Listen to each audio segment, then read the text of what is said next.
And welcome to the InfoTech podcast. I'm your host, Jimmy Huber, as always. The InfoTech podcast, we explore the intersection of business and technology. I've got a wide array of guests on this platform, and today is definitely no exception.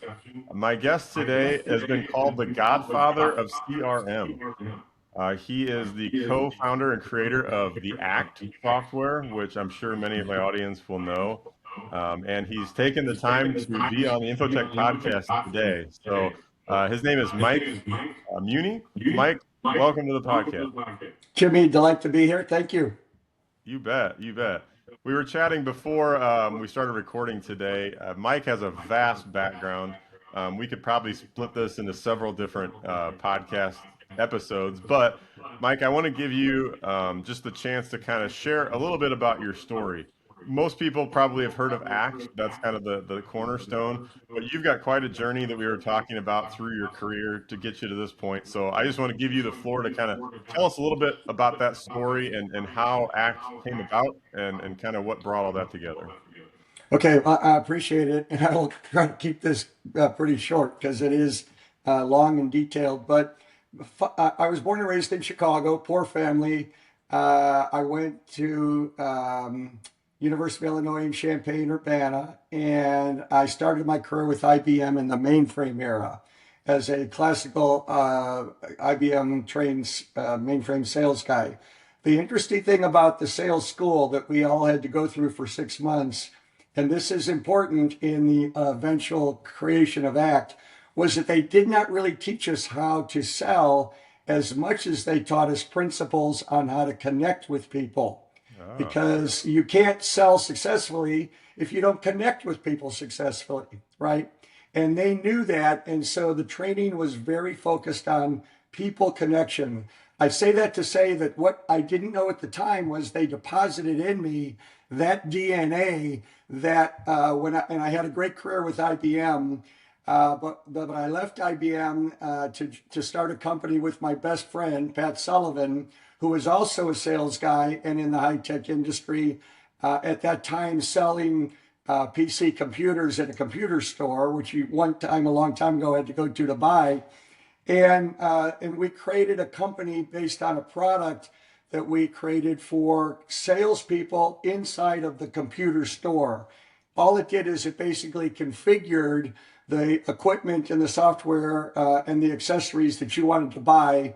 You could back solve a margin, line item a discount, but I could give you a printed out quote of what you said you wanted to buy. And you would go and compare that to my competitor who would probably just give you a price but no document. And what we enabled the salesperson to do was to look more professional, i.e. to make that sure. connection professionally, right? And bring that person back to them. We raised $100,000 from an angel out of Boston. We're headquartered in Dallas, Fort Worth. I still live in Fort Worth.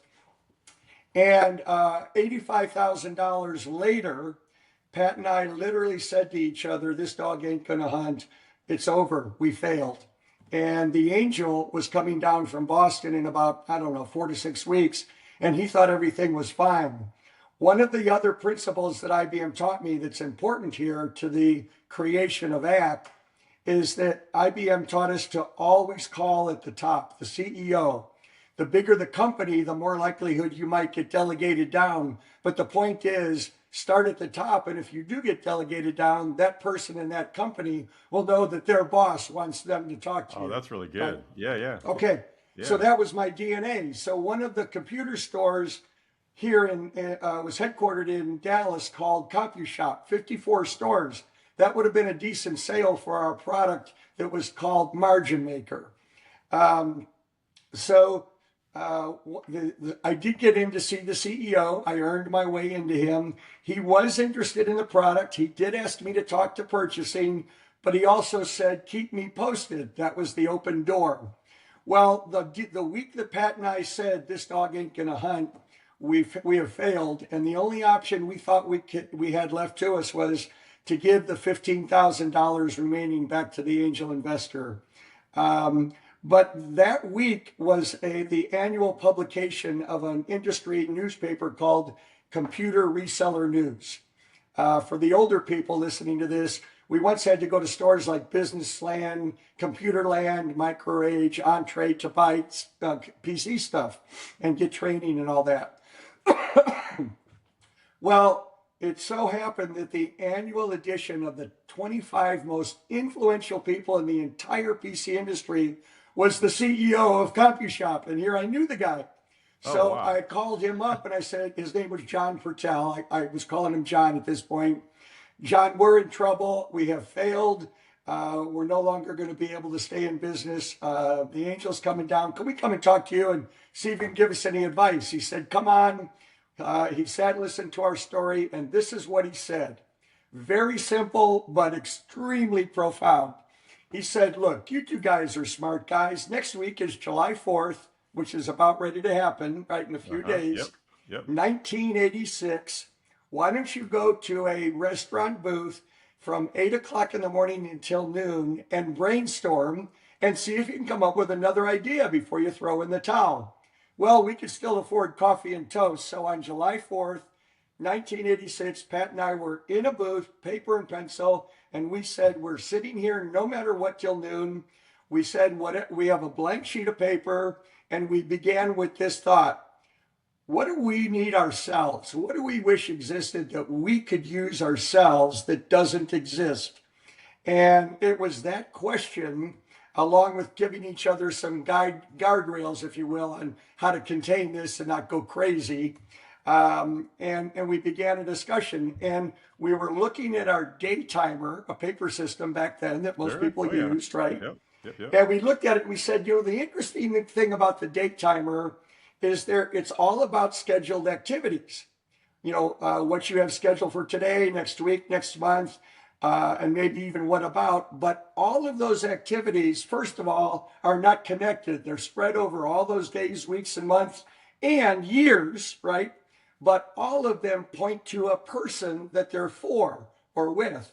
Why don't we focus on the relationship rather than the activities? So all we did, if you think of it, Jimmy, if you think of a coin, all we did was flip the coin to the other side and said, let's look at that side, the personal side, the relationship side, and not the activity side. And That's genius. Yeah. with that, we started designing the menu system, and I still have the original napkin. And when we left that, we knew we were onto something. Long story short, in preparation for the angel to come down, we wanted to completely architect this product that I codenamed Yes, coming from IBM, acronym rich company. And Yes stood for yes, everybody sells. I don't care if you're a doctor, lawyer, engineer, accountant, pastor, everybody sells because everybody has competition, right? Okay, so we were ready when the angel came down. We picked him up at the airport, took him to lunch, and after lunch, his name was John McNair. John Purtell was the CEO that said, have this breakfast. We were sitting with John McNair, told him why Margin Maker failed. What we had said was, we have bad news and we have good news. He said, what's the bad news? Margin Maker failed. We told him why, we answered his questions. Thankfully, he was a patient guy and he said, okay, so what's the good news? Well, we have this idea, and we told him the idea, and this is what he said. We had no idea this was going to happen because this was do or die. He could put a thumbs down and say, yes, give me the $15,000 that you guys have left of my money, and good luck, whatever. So when we were done, he said, look, I didn't invest in Margin Maker. I invested in the two of you guys, and I like this idea better. Do you need any more money? It's like, Oh, oh, we wow. didn't expect that. And we said, yes. And he said, how much? And because we had asked for 100,000 before and basically wasted it, we didn't have the guts to say 100,000 again. So both Pat and I simultaneously said $50,000. He immediately opened up his sport coat, pulled out his checkbook, and right there at the restaurant lunch table wrote us a $50,000 check. It's like, oh my gosh. Well, he went back home the next day. I called up John Purtell, the guy that said have the breakfast, and said, John, we got to come and talk to you. You're not going to believe it. So we went and talked to John. We took your advice. We had the breakfast. We came up with an idea. We architected it. The angel loved it so much, John, he put in another 50,000. And here's what John Pertel said. I like that idea too. As a matter of fact, there's two of my friends that might like to look at this. Why don't you come to my house later in the week, in the evening, do your pitch, and we'll see what happens. Pat and I Oh went to wow. his house that week with the other two guys. We did our pitch, and we left that house that night with $400,000 in Oh my checks. goodness. And 9 months later, a product by the name of Act was on the market in the shelves. I mean, we went from getting ready to shut down a business with our former idea that we thought was big but failed. The market didn't accept it good enough, right? To now having a life. And by the way, with that, at that time in the PC industry, there was no category for a product like Act. So not Sure. only did we have to invent Act, we had to invent this category, and that category was known, and today still is known, as contact management. What's contact management? Software designed for people who deal with people. Do you deal with people? Yes. Well, it's for you because Yeah. you need to remember everything you can about people to distinguish yourself from competition. So that's the high level of the X story. Oh, that's fantastic. Boy, there's a lot to delve in there, but let me just try to grasp a few pieces of what you just said there. Um, I think it's important for people to realize that a lot of times you only see people's successes and what people are known for. You don't see the failures and the road that came about. And I think a lot of times, our school system's really good about punishing failure, right? Like if you get something wrong on a test, that's wrong. No, you're just learning, right? So Yeah. failure is a natural part, I think, of most people's success. And you're not immune to that. So what would you tell people that maybe are in one of those failures and don't know where to turn next? Because you guys were even, I sense a little bit, you weren't as confident in yourself as some of these investors and other mentors Right. of yours, right? That, So that what is what would correct. you say to somebody that's in that spot, whether they've got somebody that they're talking to or not, to kind of move them forward if they're inside of what they consider to be a failure? Well, I mean, that's a good question. And, there's probably infinite answers and angles to that question. And from a perspective standpoint, from my own experience, Jimmy, I would say that number one, looking back, I think we had an unaware sense of naivety. Mm, We didn't know what we didn't know, and we didn't know some things to be afraid of, on one hand. On the other hand, though, when you become an entrepreneur, and in today's world, there's a whole lot more entrepreneurs than there were back then, even, right? sure. Oh yeah. You have to accept the fact that it is a highly risky endeavor and highly likely, not only likely, but probably will fail. I don't say that in any negative way other than statistics prove Yeah. that, the number of businesses that survive 1 year, I forget the last statistic I read, is whatever, 50, 60%, but after 5 years is below 10%. Oh yeah. Drops like a rock. Sure. It drops like a rock. Okay, so do you have the courage to persevere? That's though what does make you the entrepreneur is that you did have the courage to persevere. That's number one. You have to have a sense of awareness of the risk, but the courage to persevere. The second thing is, I think that you need to understand right from the get go that you cannot achieve success without its corresponding component called failure. They go together. They are inseparable. I know of no entrepreneur successful, and obviously I've known a lot, and still know more today that happened. But all of their successes also had failures. They all had to change, the perspective, the pivot, whatever it is they had to do. The business model, it doesn't matter. They had to take accountability for this didn't work and I need to change, or I throw in the towel, and they weren't willing to throw in the towel. And so that's basically my advice. Yeah. I don't know how many people might be familiar with the Walensky family. They're the famous generational family that did tightrope walking, like across the Oh Niagara yeah. Falls. Sure. Okay, Hmm. one I forget which one it was, but he said the most important step. So think of him standing on a skyscraper, and no net below it. Yeah. Uh, and this is what he said: the most important step is not the first step because your other foot is still on the ledge of the building.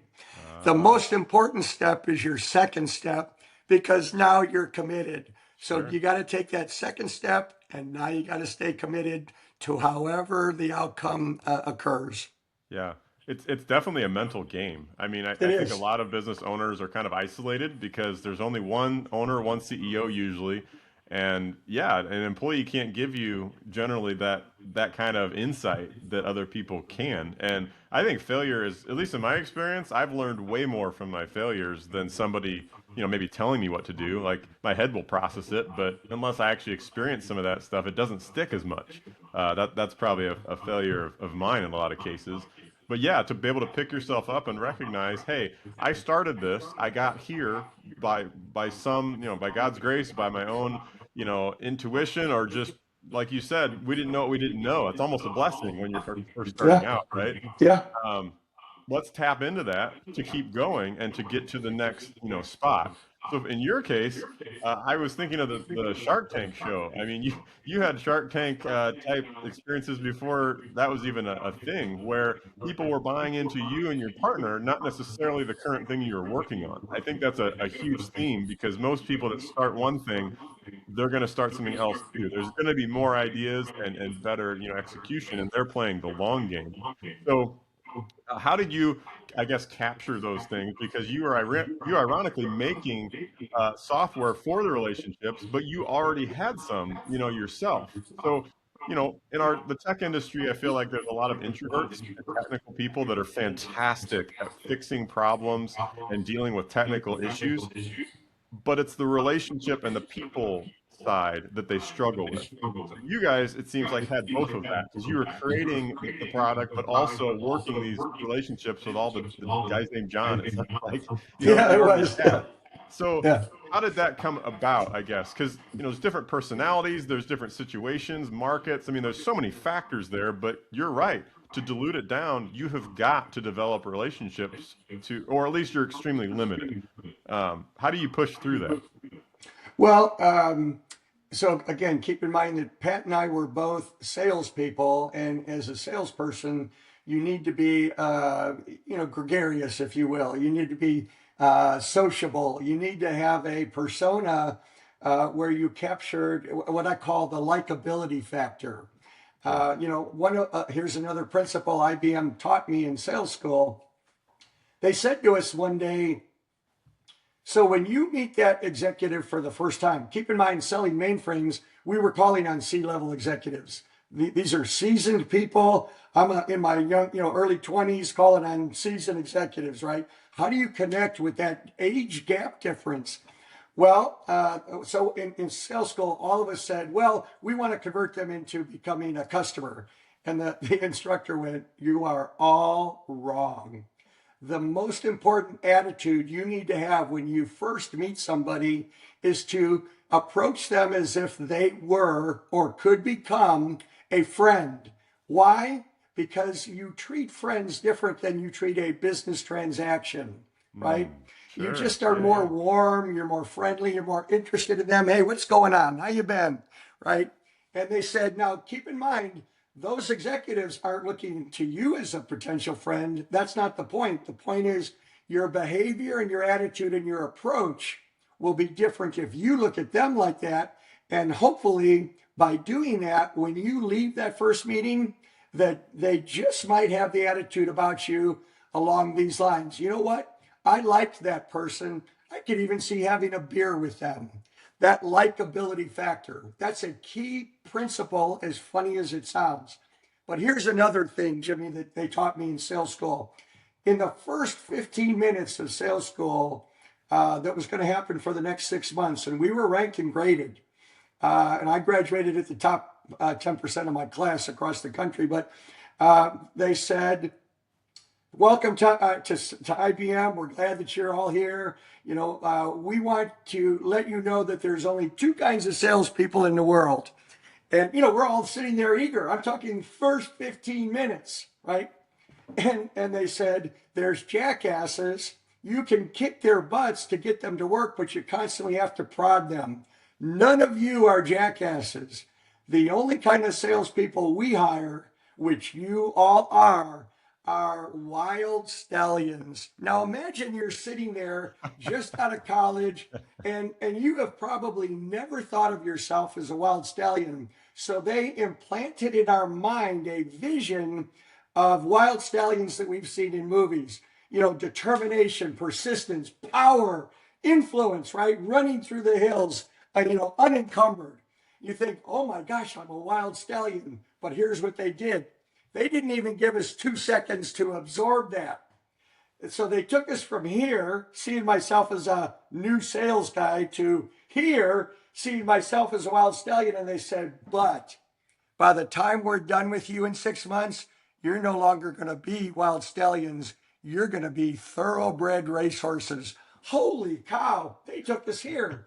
The whole point of that was it's important how you see yourself, because how you see yourself is how you carry yourself. How you carry yourself is how people perceive you. How people perceive you is how they think about you and talk about you, and that becomes your reputation. And if it's a good one, even better than most, you're going to get referral business. So there begins the attitude of how you approach a single person, carry that with everybody, and then let that start to feed back to you because of that behavior and attitude. Yeah, that is not taught in school. I really wish it would be because I, that's a I agree. master class right there, and not Yeah. just sales, but in just general people. You Yeah. know, any career I think needs Yeah. that skill set. Um, and if you jump forward a little bit, I feel like you started in the '80s. It sounds like there was a Yeah. buildup of tech in the '90s and definitely the 2000s. You got the dot-com boom, but you fast forward to the 2026 when we're recording this, that human touch and the relationships. I mean, social media, I think, changed a ton of that. But now we have AI, Mike. There's a lot of fake things out there. There's a lot of garbage information. I think there's a lot of good strides and efficiencies that are gaining. But I think people crave, like in their heart of hearts, that interaction and that relationship piece. And it seems like over the last decade or so, and it's accelerating, that is being eroded away. Do you see that in your own, the career like that you've had, and how do you deal with that? Because businesses still need salespeople to talk to. I mean, they still need those relationship pieces, but it seems like our culture is really pulling back from that. Yeah, let me just make a quick correction to what you just said, and I don't mean Please, to correct please that, do that. but Yeah, yeah, yeah, um, businesses need salespeople. That's true. Nothing happens without a sale. But go back to that code name for act. Yes, everybody sells. The CEO, the CFO, the administrator, the receptionist. Everybody that works in a company is a representative of that company, and how you treat people. Are you courteous? Are you kind? Are you friendly? Everybody is selling the brand of the company too. So don't have this attitude. Don't let 100%. your company, your listenership, have this attitude. Yeah, I've got the salespeople who are gregarious. I'm a little bit more introverted. I don't care. If you're the CEO of the company, you are the main salesperson. Don't Yep, forget it, right? Because the final decisions rest with you, and you set the culture of the company. So everybody needs to have that attitude. I love that. Yeah. So social media, it's like the internet. We all can't today live without the internet, but we also know it's got a very dark, dangerous side.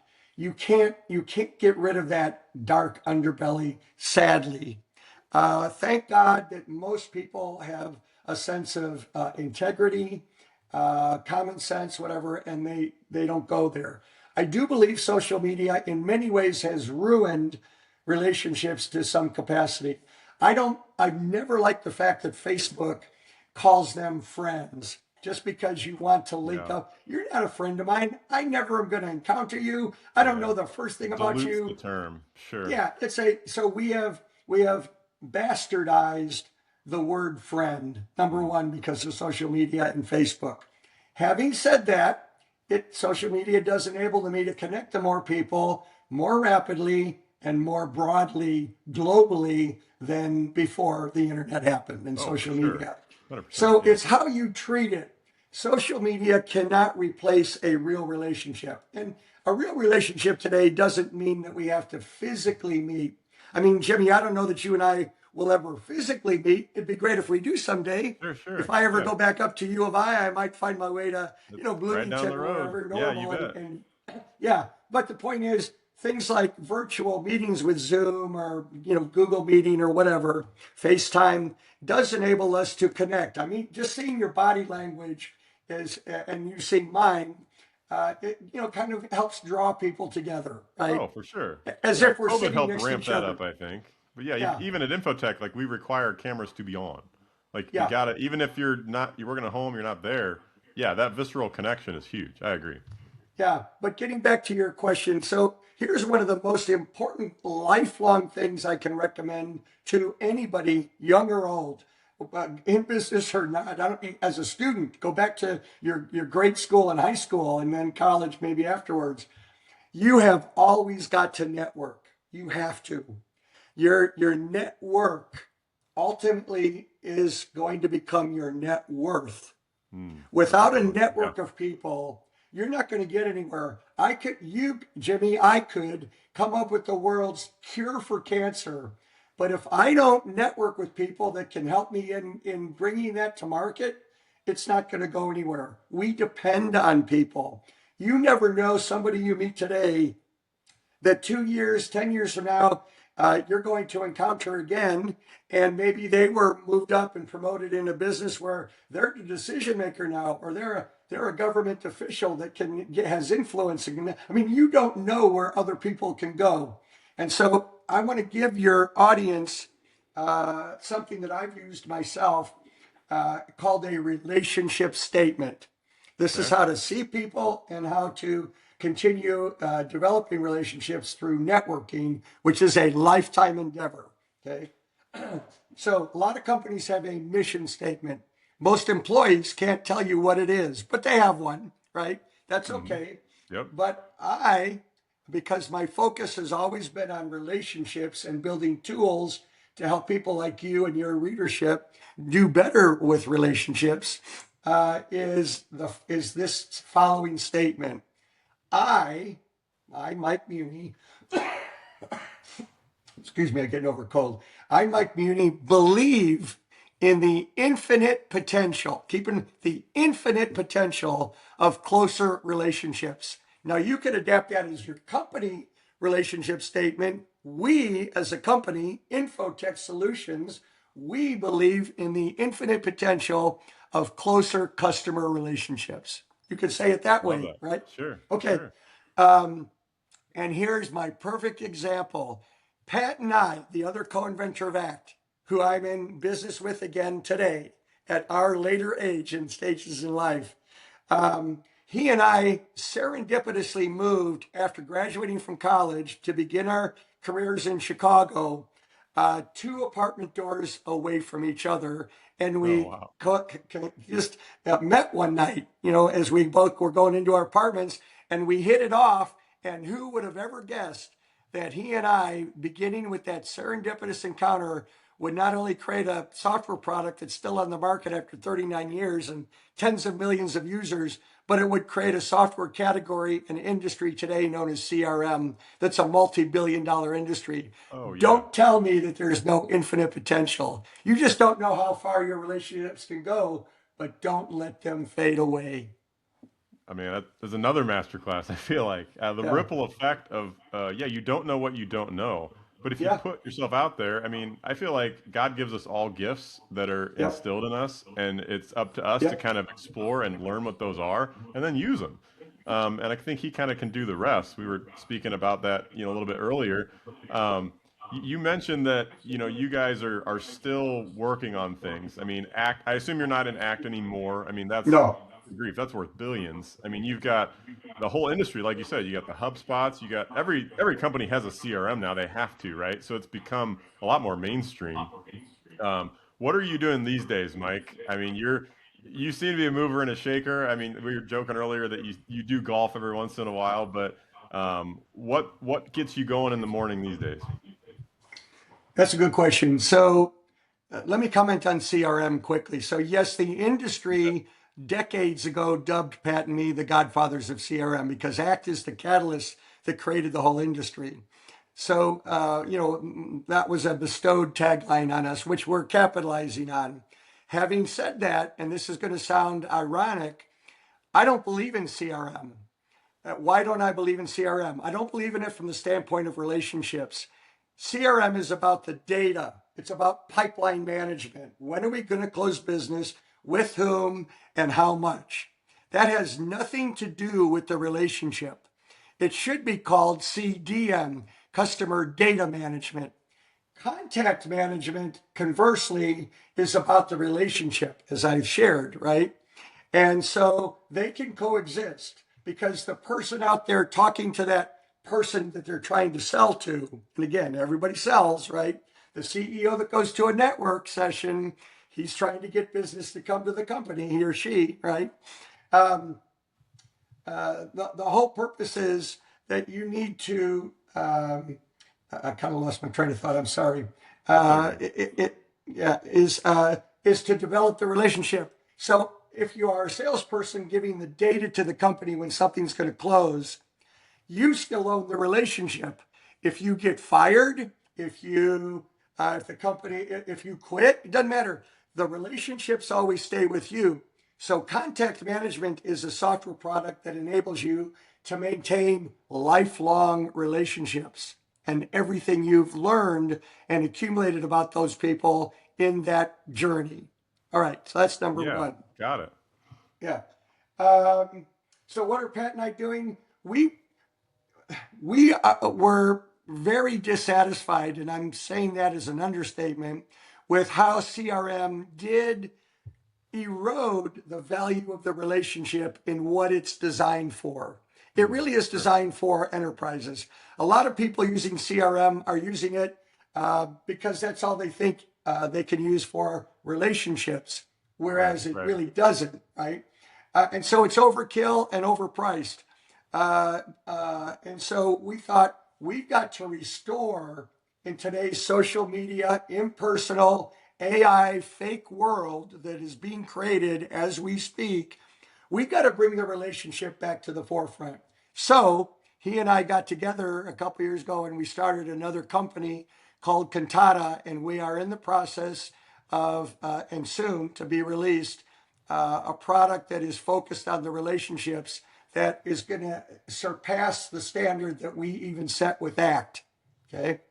That's But we're legit. bringing, yeah, Yeah. yeah, Yeah, I mean, you're definitely a pioneer, and I hope people that listen to this episode can kind of sense, from your journey that it's not that you're never satisfied, but you're continually learning and evolving, and then, producing things based on that to make things better, right? It's not that ACT is yeah, bad or even CRM is bad. right, right, Just, hey, as you've evolved, I mean, I see this in some authors that are out there, like, oh, the book I wrote 15 years ago is trash. Like, this is my new. Well, it wasn't trash. yeah, It's just you've grown, right? And I right, got to believe that most professionals that are in business have their own growth track themselves. So, I yeah, mean, I'm the shiny object guy 1,000, right? That's like one of my weaknesses because I can always see these new things that come out and want to grab it because I could relate to that too. But you've got a way of doing it that I think with your track record and the way you can articulate that to people to really connect, I think it's super powerful.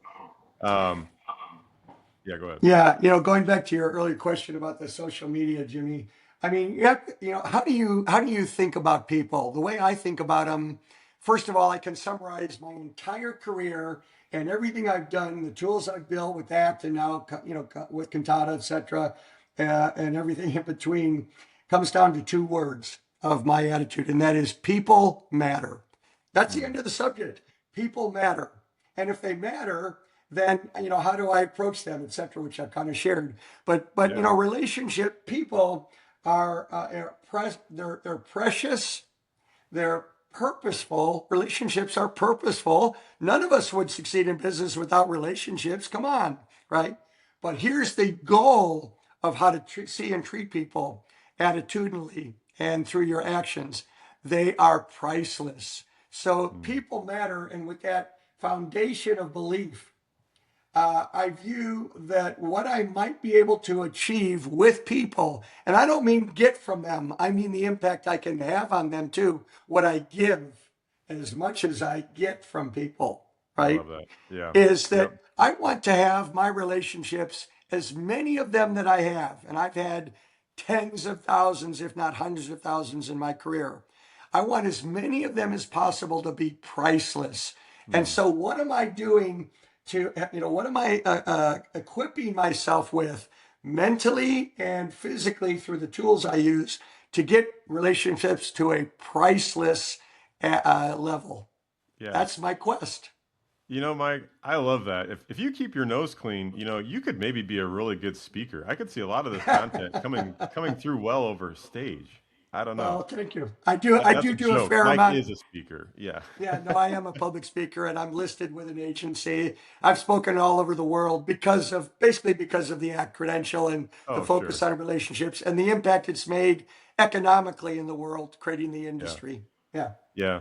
Well, thank you so much, Mike, for taking the time to come on. I hope that our listeners were inspired by your story, even the small time we've had together today. I mean, the ripple effect that we all have, whether we know it or not, is immense. It And I is. think It is. to recognize that you do affect other people, the mentality that you have, your willingness to learn and grow, it affects people. It doesn't matter if you're working at home in your basement or if you've got 10,000 employees. Those principles carry through. So thanks for reminding us of that. Um, Mike, if people want to get a hold of you or contact you, I'll link everything in the show notes. But what's the best way for people to reach out if they want to connect with you? I appreciate that. And before I answer that question, Jimmy, I want to compliment you because one of the things that I was attracted to when I learned about your company was your tagline, people first, technology second. So Yeah, 100%. you inherently and intuitively already have that attitude Oh, in thank you. you, Mike. So continue to Yep. build on that. As far as getting in touch with me, people can email me at mike@contatta.com, and that's spelled CON as in Nancy, T as in Tom, ATTA. CONTATTA. Got Contatta it. is an Italian word that means make contact. Oh, I love that. Yeah, we'll Yeah. definitely link that as well. I think you've got some early access I've information lost there your on. I lost your hearing. Oh, am I back? Check one, Yeah, you're two. back. All right. Yeah. A lot of that we'll fix in post. I found that if you miss it, the platform didn't. So I'll clean up some of Okay. that later. That's no problem. But Okay. yeah, I believe Cantata's got a landing page that we'll link people to.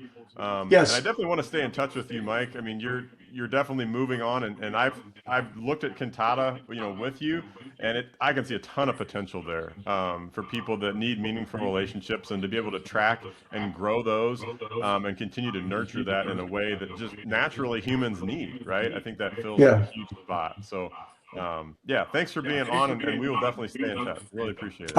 I'm looking forward to it, Jimmy. I appreciate it very much. You bet.